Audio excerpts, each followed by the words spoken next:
আজকে আমরা দেখব দ্বিতীয় পর্যায়ক্রমিক মূল্যায়ন 2025 প্রস্তুতি পর্বে বাংলা প্রশ্নপত্র, যেখানে দশম শ্রেণী, পূর্ণমান 40, সময় রয়েছে 1 ঘন্টা 30 মিনিট। সঠিক উত্তরটি বেছে নিয়ে লেখো 1 × 8। তবে আমি এখন চললুম কাকাবাবু। বক্তাকে উত্তর দেবে অপূর্ব। হিমালয়ের গুহাবাসী সন্ন্যাসীকে বিদায় দেওয়ার সময় জগদীশ বাবু কত টাকা দিয়েছিলেন? 101 টাকা। রবীন্দ্র শব্দের অর্থ কি? এটা রথীন্দ্র শব হবে। উত্তর হবে শ্রেষ্ঠ রথী। পরের প্রশ্ন দেখো কি বলেছে। প্রলয়োল্লাস কবিতায় মুখ্য উপজীব্য বিষয়? উত্তর হবে বিপ্লববাদ। চায়ের কাপ, চায়ের জন্য কাপ, এটা এই বাক্যটি সমাস হলো।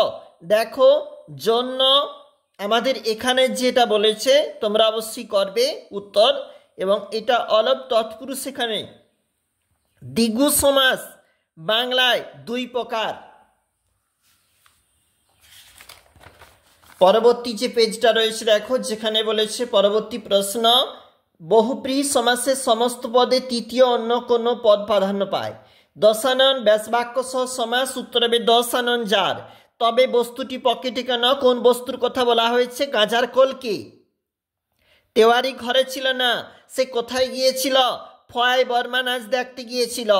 আমি এই সৃষ্টির এক কোণে ধুলি। বক্তা কোন ছদ্মবেশের আড়ালে কথা বলেছেন? সন্ন্যাসী ছদ্মবেশে।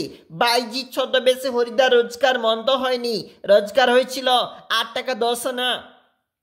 ঘোর তর রণে হত প্রিয় ভাই তব। কার মৃত্যুর কথা বলা হয়েছে? বীরবাহুর মৃত্যুর কথা। হৈমবতী সুত যথা নাসিতে তারকে মহাসুর। হৈমবতী সুত কাকে বধ করতে গিয়েছিলেন? তারকাসুরকে। কালবৈশাখী ঝড়কে নূতনের কেতন বলা হয়েছে। পুরাতনকে কেতন বলার কারণ কি? উত্তর হবে পুরাতনকে মুছে ফেলে নূতনের সংকেত আনে, সেই জন্য। সিন্ধু পারে সিংহতারে বলতে কি বোঝানো হয়েছে? সাগর পারে অবস্থিত ব্রিটিশ সাম্রাজ্য শক্তির দ্বারা শাসিত ভারতকে বোঝানো হয়েছে। এটা পরবর্তী পেজ, যেখানে গ্রামার থাকতে প্রশ্ন রয়েছে 3 নম্বরের প্রশ্ন, 5 নম্বরের প্রশ্ন,